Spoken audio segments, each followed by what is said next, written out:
ఇవాళ అక్కడ ఆజమై చెలాయించి ఛత్తీస్గఢ్లో ఇవాళ సర్కారు మించి ఇవాళ సర్కారు పెట్టినటువంటి ఇలా నక్సలైట్లు వాళ్ళ పేదరికాన్ని ఏ విధంగా నిర్మించారో అర్థం చేసుకోవాల్సి వస్తుంది. ఏమైంది పేదరికం? మీ సర్కార్ మీ చేతిలో ఉన్నది, మీరే సర్కార్ చేతిలో తీసుకున్నారు, జనతన సర్కార్ పేరు పెట్టుకున్నారు. ఇవాళ దేశంలో అత్యధికమైన వెనుకబడ్డ ప్రాంతం, పేదరికమైన ప్రాంతం ఛత్తీస్గఢ్.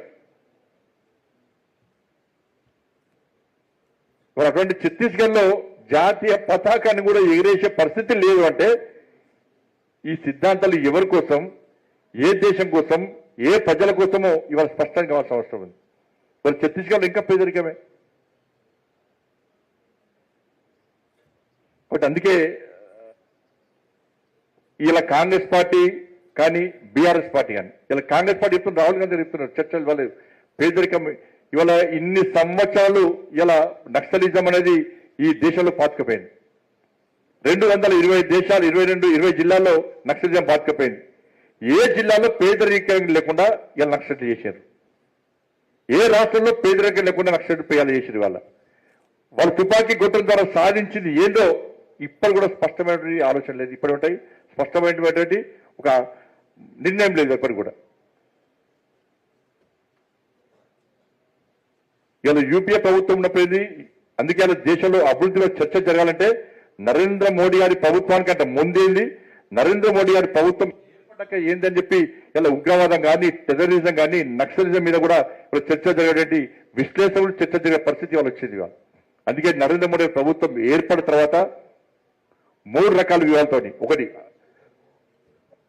భద్రత, అభివృద్ధి, దాంతో పాటు ప్రజల యొక్క భాగస్వామ్యం, ఈ 3 విధానాలతోని ఇవాళ దేశవ్యాప్తంగా ఎక్కడైతే నక్సల్స్ ప్రాంతాలున్నాయో, నక్సల్స్ ప్రభావిత ప్రాంతాలున్నాయో ఆ ప్రాంతాలను అభివృద్ధి చేయడమే లక్ష్యంగా ఇవాళ నరేంద్ర మోడీ ప్రభుత్వం చేస్తుంది. ఇవాళ పోలీస్ వ్యవస్థను బలోపేతం చేయడం, అత్యాధునికమైన విషయాలు టెక్నాలజీతోని పోలీస్ స్టేషన్ల నిర్మాణం, ఎక్కడైతే నక్సల్స్ ప్రభావిత ప్రాంతాలు ఉన్నాయి జిల్లాలో ఆ జిల్లాలకు ఆ ప్రాంతాలకు అత్యధికంగా నిధులు కేటాయించడం, ఆ ప్రాంతాల్లోని పేద ప్రజలకు సంక్షేమ ఫలాలు అందించడం, ఇటువంటి ప్రయత్నాలతో ఇవాళ ఈ దేశంలో నక్సలిజాన్ని నిర్మూలించడంలో ఇలా నరేంద్ర మోడీ గారి సర్కార్ ఇలా సక్సెస్ అయిందనే విషయాన్ని ఇవాళ మనం చర్చించుకోవాల్సిన అవసరం ఉంది.